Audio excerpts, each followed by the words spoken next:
ស្រឡាញ់ពី0ដល់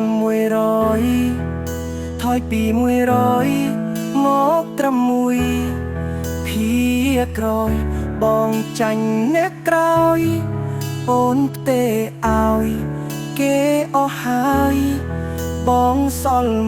1ភាក្រោយសល់ភាពឯកាខ្លាចចិត្តមិនហ៊ានសុំបងបាញ់តែធ្វើរឹកពីដាក់បងផ្លែកផ្លែងឲ្យអង្គចិនដាមិននៅសុកសុកក៏ដកចិនមិនអានិនអតីតសង្សារបងឈឺផ្សាស្នេហ៍ស្លាប់ហើយហូឈឺចាប់ខ្លាំងណាស់មាសមេហេតុអ្វីអូនទេស្នេហ៍បងឲ្យគេទើបស្គាល់ពីសិលលំថ្ងៃហូ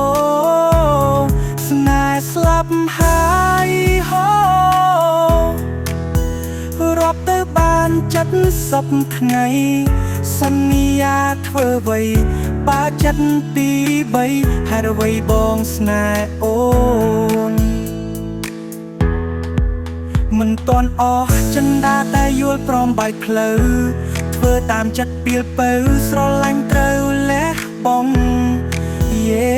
យេយេយេ